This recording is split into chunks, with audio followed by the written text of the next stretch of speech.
Ya, terima kasih Anda masih bersama kami di Seputar Aceh. Pemirsa, Asisten Teritorial Kepala Staf Kodam Iskandar Muda, Kolonel Infanteri Mahesa Fitriadi SAP, menutup penataran kemampuan teritorial tersebar Kodam Iskandar Muda bertempat di Balai Teguh Uman Makodam Iskandar Muda, Banda Aceh.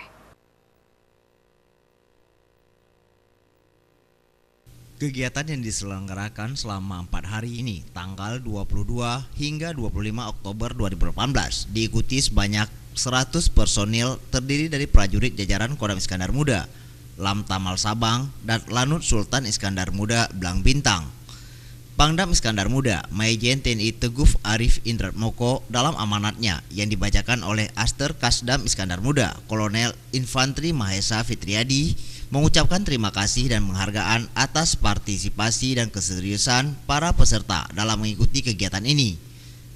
Aster mengatakan dalam materi yang telah disampaikan harus dipedomani oleh para prajurit sekalian sehingga aparat Satkowil mampu mengambil tindakan yang tepat selaras dengan karakteristik wilayah. Dalam pelaksanaan binter, aparat Kowil harus menjadi pelopor bela negara dengan mengamalkan sikap teritorial yaitu senyum simpatik, tegur sapa, salam penghormatan yang didukung 5 kemampuan teritorial.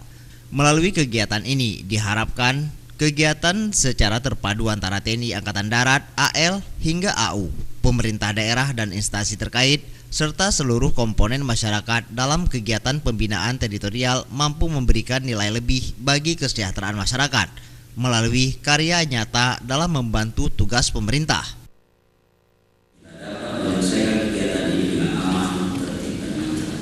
Pada kesempatan yang baik ini, saya mengucapkan terima kasih dan penghargaan atas partisipasi dan keseriusan para peserta sekalian dalam mengikuti kegiatan penangkaran kemampuan teritorial tersebar tahun anggaran 2020. Kegiatan tersebut diakhiri dengan penyerahan sertifikat kepada perwakilan peserta penataran yang diserahkan langsung oleh Aster Kasdam Iskandar Muda, Kolonel Infanteri Mahesa Fitriadi. Hadir dalam kegiatan tersebut para pejabat utama di jajaran Kodam Iskandar Muda. Mustafa, Aceh TV.